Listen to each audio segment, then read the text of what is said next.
하나님 오늘 말씀 잘 받게 도와주시고 말씀을 인하여서 꿈과 비전을 갖는 귀한 믿음의 성도들 되어질 수 있도록 인도하여 주옵소서.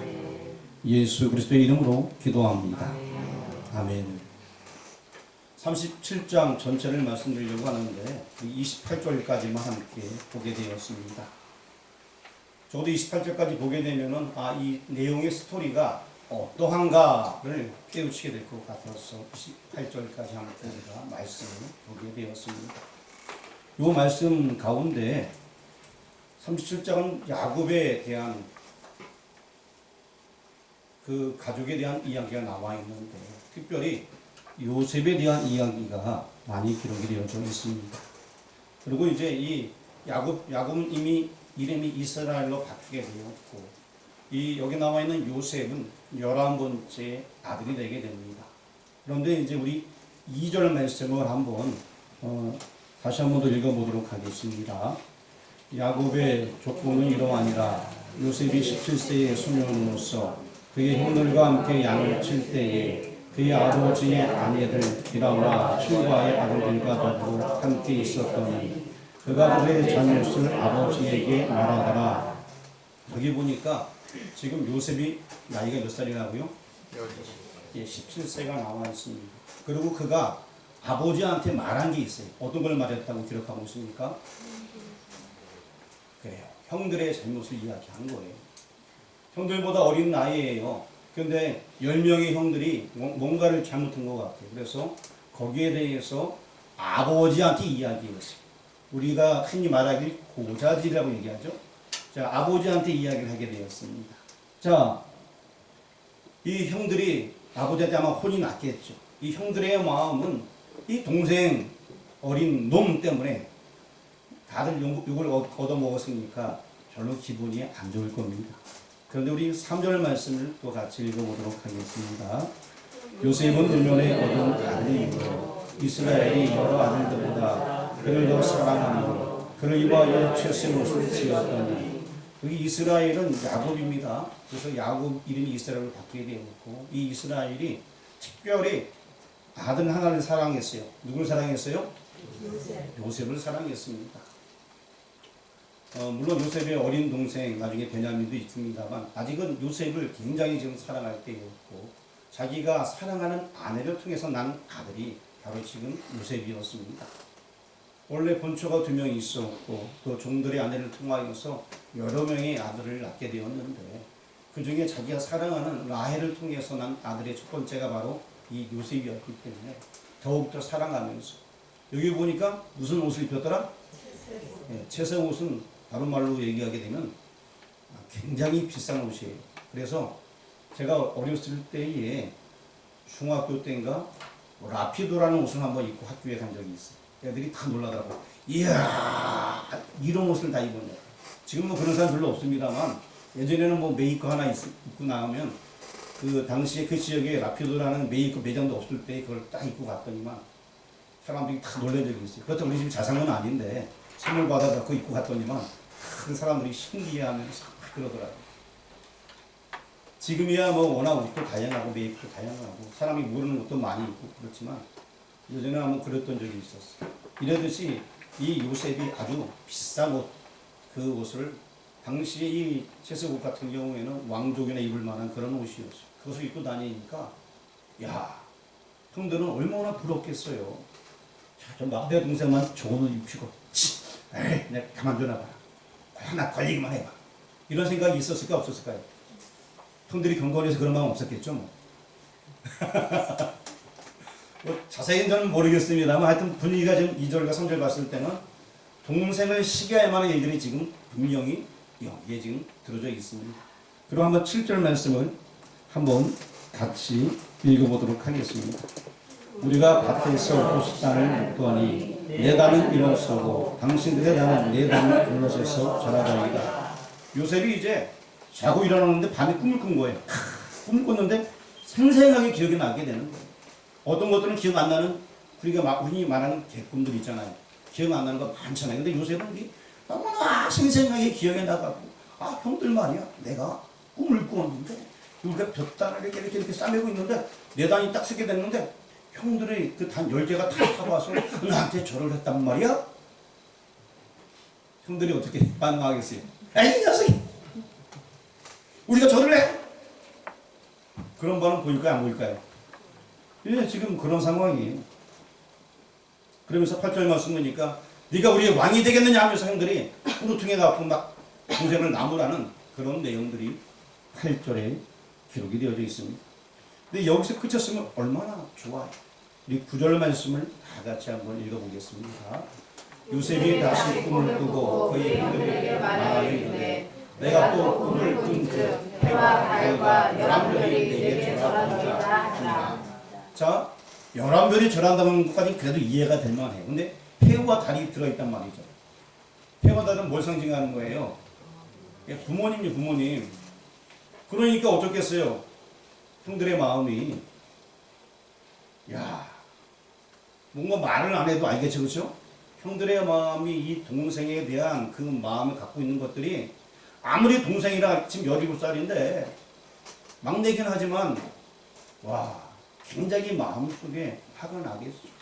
물론 그 아버지 이스라엘의 이 얘기를 듣고 머릿속에 좀 기억해 두었다고 얘기하지만 다른 형들은 결코 기분이 좋을 수 없는 그러한 상황이 되어졌습니다. 자, 이 야곱의 꿈이 이제 앞으로 어찌 될까요? 이 꿈에 대해서 나중에 조금 더 생각을 해보도록 하겠습니다. 전체 우리가 창세기를 쭉 앞에서부터 가다 보니까 이 흐름을 이야기하기 위해서 오늘 꿈꾸는 자가 오는도다 이것 말고도 조금 다른 부분들을 조금 설명을 하고 다른 부분들은 나중에 뿐만 연결되기 때문에 일단은 설명을 좀 하고 지나가도록 하겠습니다. 먼저 우리 1절 말씀을 한번 읽어보도록 하겠습니다. 야곱이 가나안 땅 곧 그의 아버지가 거주하던 땅에 거주하였으니 야곱이 어디 거주하였는지 이야기해 주고 있습니다. 여러분도 지난 시간에 야곱이 어디 거주하였는지 우리가 공부를 한 바가 있습니다. 야곱이 거주하는 이 부분을 먼저 설명을 해주고 있는데 36장에 보게 되면 36장 6절 말씀 36장 6절 말씀 찾았으면 같이 한번 봉독하도록 하겠습니다. 에서가 자기 아내들과 자기 자녀들과 자기 집의 모든 사람과 자기의 가축과 자기의 모든 짐승과 자기가 가나안 땅에서 모은 모든 재물을 이끌고 그의 동생 야곱을 떠나 다른 곳으로 갔으니 자, 이에 에서는 이제 에돔 세일산으로 가서 거주하게 됩니다. 그래서 지금 에서와 야곱이 같이 살아요, 따로 살아요? 1절에서 지금 이 야곱이 어디 우거하고 있는지 설명하는 것은 지금 형 에서랑 갈라져 있음을 분명히 우리에게 보여주고 있는 것입니다. 하나님께서 택하신 백성과 유기당한 불택자가 어떻게 분리되는가를 보여주기 위해서 지금 1절 말씀에 야곱이 거류하는 그 땅에 대해서 설명을 해주고 있어요. 전체 흐름에서 이러한 두 세력 간의 모습이 지금 우리 눈에 보이는 것입니다. 이것을 알려주기 위해서 일단 1절에서 이렇게 말씀을 해주고 있는 것이고요. 또 한 가지는 우리가 창세기를 공부하면서 톨레도트에 대해서 지난번에도 공부했고 이 톨레도트가 있음을 얘기해주고 있습니다. 톨레도트는 대략은 이러하니라, 사정은 이러하니라, 족보는 이러하니라 이런 의미라고 제가 말씀을 드린 바가 있습니다. 37장 2절부터 시작되는 단어 문구가 야곱의 족보는 이러하니라 하면서 이것이 앞으로 50장까지 쭉 이어지게 되어져 있습니다. 그러면서 이것이 바로 10번째 톨레도트가 되면서 이 37장 이후의 모든 말씀이 이제 한 묶음으로써 10번째의 이야기를 우리에게 증거해 주고 있다라고 보면 되겠습니다. 자, 전체적인 흐름을 일단 말씀드렸고요.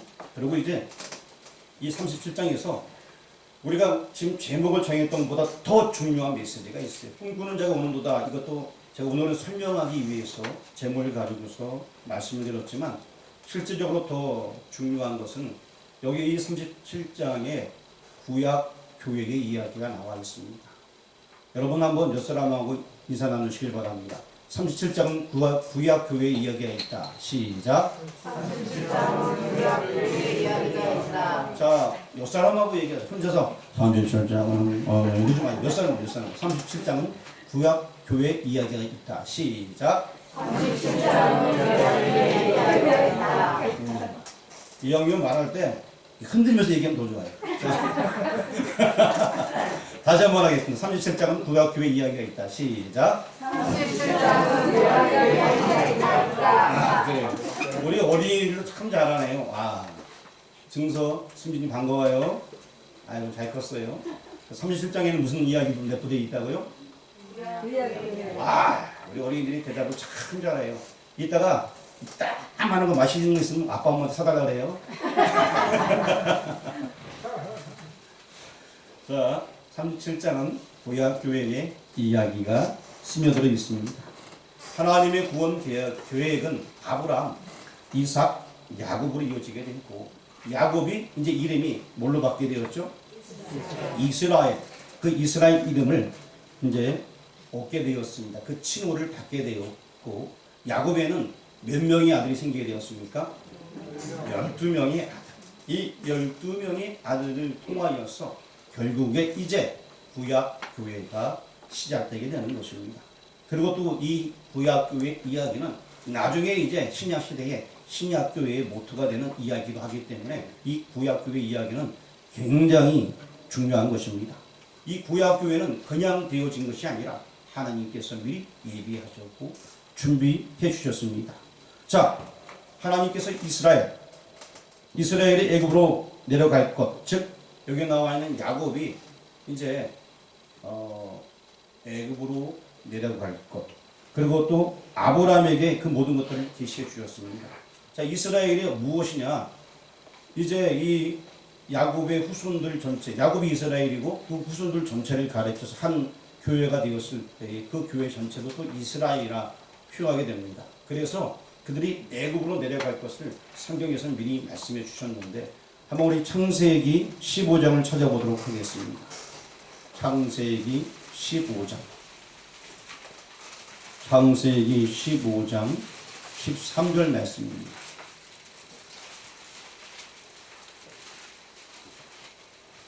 자, 찾았으면은 같이 한번 창세기 15장 13절 말씀을 읽어보겠습니다. 여호와께서 아브라함에게 이르시되 너는 반드시 알라. 내 자손이 이방에서 되게 되어 그들을 섬기겠고 그들은 400년 동안 내 자손을 괴롭히리니. 자, 이렇게 이미 이스라엘, 즉 지금 야곱의 가문들이 애굽에 들어가서 몇 년 동안 있겠다? 400년 동안 있겠다라는 말씀이 아브라함에게 주어지게 되었습니다.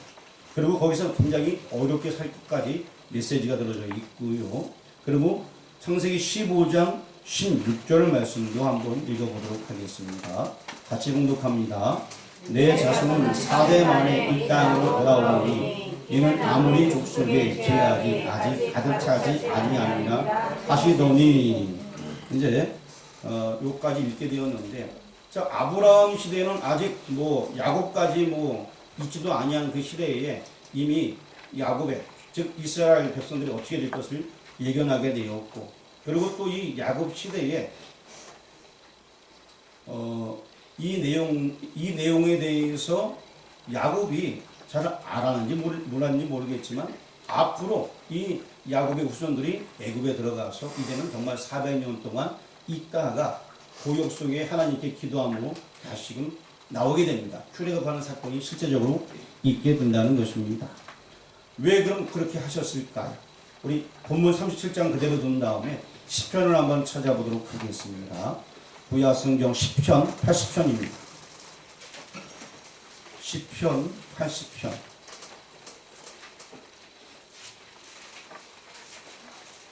시편 80편 8절입니다. 아주 유명한 말씀인데 페이지는 862페이지에 있습니다. 신약 성경의 말, 구약 성경의 862페이지, 시편 80편 8절 읽어보겠습니다. 주께서 한 포도나무를 애굽에서 가져다가 민족들을 쫓아내시고 그것을 심으셨나이다. 자, 이제 말씀을 정리하도록 할게요. 조금 전에 창세기 15장 얘기, 그리고 또 여기 시편 80편의 얘기를 정리하도록 하겠습니다.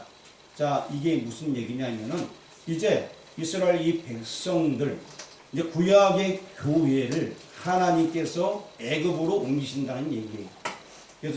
그래서 결국 70명의 가족이 나중에 이 요셉 시대 때에 애굽으로 가게 됩니다. 자, 요셉이 지금은 형들의 손에 의해서 팔려가지만 나중에 애굽이라는 나라에서 13년 동안 고생하다가 국무총리가 되게 됩니다. 그러할 때에 결론적으로 그 가족들을 나중에 이끌고 이제 지금 가나안에 있던 가족들이 애굽으로 들어가게 됩니다. 왜 그렇게 하셨을까요? 자, 이 구약 교회가 형성되었지만 이 구약 교회가 아직 지금은 연약할 때입니다.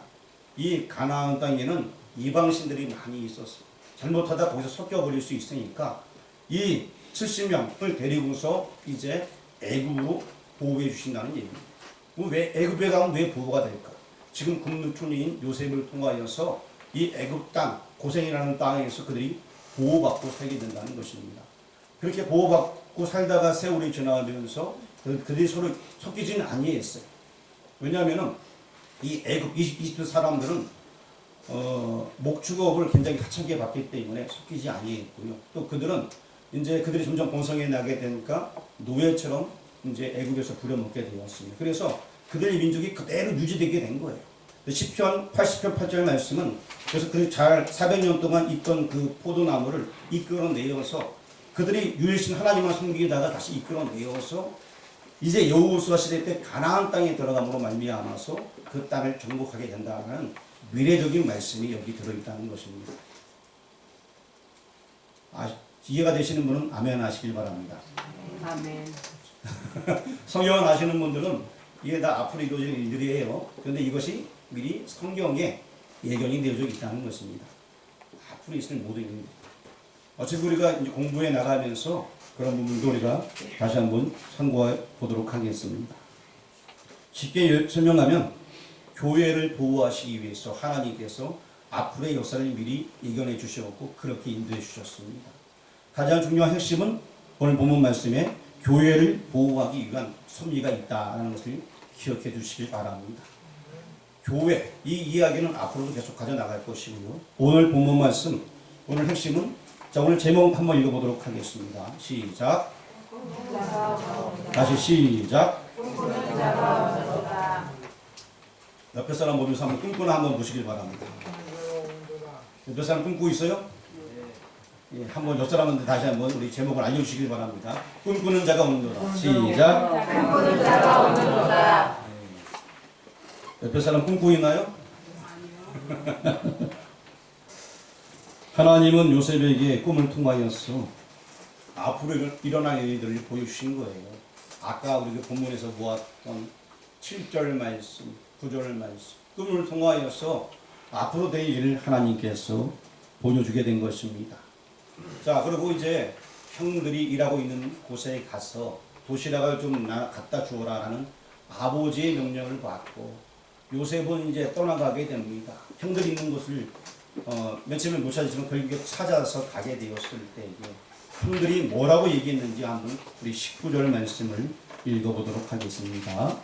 서로 이르되 꿈꾸는 자가 오는도다. 형들이 지칭하기를 꿈꾸는 자가 오는도다 라고 이야기를 해주고 있습니다. 이제 이 앞에 그 뒤의 내용들을 좀 읽으면 좋겠지만 여러분들이 다 아는 이야기니까 생략하도록 하겠고요. 결국 형들은 이 요셉을 맨 처음에 죽이려고 하다가 그리고 또 뭐 여러 가지 생각을 가지다가 결국에는 이제 장사꾼에게 팔게 되게 되었습니다. 그래서 미디안 상인들에게 팔게 되는 내용이 28절에 나와 있습니다.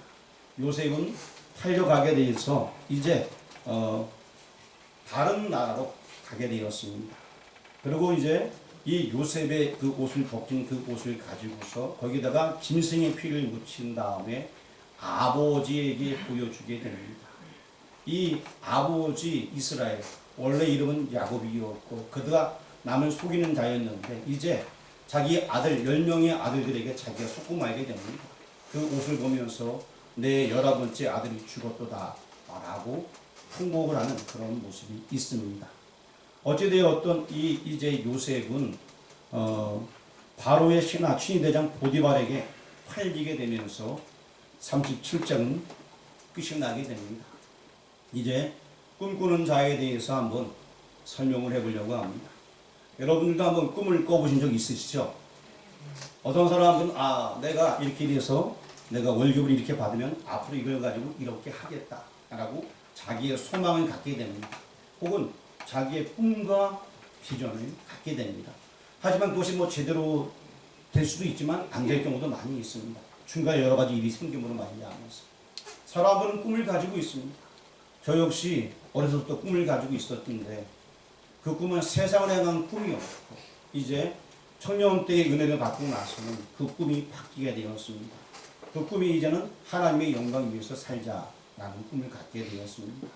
그리고 교회에서 열심히 일하고 찬양할 때에 하나님께서 부족한 종을 들어 써주셔서 92년도 후반부터 93, 94, 95, 96년도 전반부까지 하나님께서 찬양 사역을 하게끔 하셨어요. 지금도 제가 잘 찬양을 못합니다. 지금 또 목소리가 1월부터 안 좋아져 갖고 높은 음을 못 올려요. 그런데도 불구하고 하나님께서 저를 통하여서 전국에 보내시면서 그 사역을 하게 하셨습니다. 그러는 가운데 또 이제 교회를 개척하는 그런 일들도 하나님께서 하셨고 교회 개척하는데 돈이 전혀 문제가 안 되었습니다. 군대에 있는 청년들에게 전도했을 때에 그들이 퇴직금을 받아오거나 또한 그들이 수당으로 생활하면서 돈을 모아서 1억 5천, 2억씩 우리 친구들이 다 헌금을 하다 보니까 교회를 짓는 데는 교회를 하는 데는 별로 어려움이 없었어요. 하지만 우리가 진짜 몸으로 모든 부분들 다 두들리며 만들었고 건대상까지 만들고 조명 달고 커튼 달고 이런 일들을 다 하면서 하나님의 은혜 가운데 교회를 동원하게 되었습니다. 그리고 당시에 최신직 앞뒤들을 갖다 놨어요. 왜냐면 우리가 이제 집회를 많이 다 보니까 드럼도 예전에 펄, 지금은 뭐가 유명한지 모르겠어요. 그 당시에 펄 하면 아주 세계적으로 알아주는 드럼이었다 해서 그거 갖다 놓고 2등식 믹서기를 갖다 놓고 스피커도 당시 EV를 갖다 놓고 이렇게 해서 이동용까지 다 맞춰갖고 차까지 딱 세팅되게끔 해서 여러 곳을 다니면서 집회를 했던 기억이 나게 됩니다. 그 와중에 이제 96년도에 여러 가지 일이 있어서 제가 신학을 포기할 마음을 갖게 돼요. 그리고 물론 하나님의 은혜로 입학금 외에는 다 장학을 하면서 학부를 졸업하게 되었습니다. 하나님께서 막 부어주시니까 그렇게 되는 것 같아요. 그리고 이제 머리가 굉장히 나빴지만서도 하나님께서 그렇게 역사하시니까 시험도 잘 보게 되고 그렇게 됐던 기억들이 있습니다. 그러고 나서 목회자들의 어떤 비리와 교단의 잘못된 것을 바라보면서 96년부터 제가 엄청나게 그 당시에 많은 목사님들하고 다툼을 가지게 되었습니다. 그래서 신앙을 하고 싶지는 아니했고 방황하다가 97년도 9월 4일 날 사고가 나게 되었고 그때 병원에 갔다가 저희 아내를 만나게 되었습니다. 감사했거든요. 그런 일들이 있었습니다. 그러고 나서 이제 충신대 교수님을 통하여서 다시 한번 꿈을 꾸게 되었는데 사실 제가 막 찬양 집회 다니면서 그때 마음속에 있었던 꿈이 뭐냐면 공동체에 대한 꿈이었어요. 그때부터 60만 평에 대한 기도를 하게 되었습니다. 하나님 60만 평을 주신다면 그곳에서 정말 교회다운 교회 공동체를 만들어 가겠습니다. 물론 우리나라에도 둘레 같은 그런 예전에 공동체가 있었습니다만 보다 좀 아름다운 공동체를 만들고 싶습니다라고 기도했던 바가 있었고 제가 총신대 교수님을 통하여서 그 비전에 대해서 조금 더 세워가게 되었습니다. 그리고 실제 성구관 예의 공동체들에 대해서 외국에 있는 공동체들에 대해서 공부하면서 이렇게 지내게 되었고 다시금 마음이 뜨거워지게 되고 다시금 공부를 하게 되었습니다. 그리고 이제 국제제자연구원이라고 지금은 이제 사랑의 교회에서 시작하는 그런 G12보다 더 앞서서 그거를 저희가 시작을 하게 되었고 그리고 이제 다시금 비전을 갖게 되었어요. 그리고 60만 평에 대한 기도는 계속하게 되었습니다. 아직도 그 꿈은 제 속에 있습니다. 그리고 그 이후에 하나님께서 쓰시고자 하는 그 일들을 하기 위해서 노력하였고 이미 교회는 제가 96년도 사건이 일어나면서 교회는 다 떠나와서 다른 교회를 다니면서 이제 계속 그 꿈을 방황한 기가 있었지만 다시금 그 꿈을 가지고 나아가게 되었습니다. 그리고 저희가 처음 개척할 때에 개척했던 평수가 60평이었어요. 왜냐? 60만 평을 보기 위해서. 저희 교회 2004년도 오게 되었을 때에 여기 교회 이름으로 땅 된 게 하나도 없었어요. 알고 계시나요? 교회 이름에 땅 하나도 없었어요. 박정기사는 알고 계세요? 예. 그래서 그 땅을 찾기 시작했습니다. 그 땅을 맨 처음에 찾았을 때 약 600평 가량을 찾게 되었습니다. 자, 이제 저는 그 꿈이 아직 식어진 게 아니에요. 계속 그 꿈을 가지고 있습니다. 그리고 땅이 좀 더 넓어져서 800평이 넘었다가 도룡서 나무로 지금 한 740몇 평 정도 저희 교회 땅이 지금 그대로 아직 존재하고 있습니다. 자, 어찌 보면은 이 요셉이 꿈꿨을 때 7절 말씀에서 9절 말씀에서 말도 안 되는 얘기예요.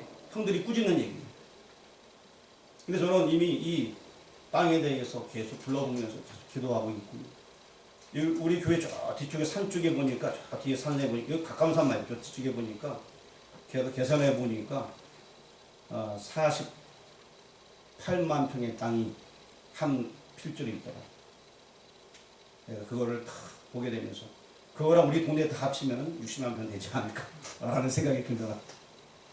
그러면서 구체적으로 앞으로 제가 뭘 해야 될 것인가, 이런 생각을 계속 마음속에 혹 그 땅이 아니라 할지라도 다른 땅이라 할지라도, 그러면서 그곳에 어린이가 있어야 되고 초등학교, 중학교, 고등학교가 있고 다 교회에서 운영하는 학교죠. 그리고 거기에 참다운 신학교가 건설되어지는 그런 꿈, 비전들을 아직도 가지고 있습니다. 선교센터를 짓고 선교하는.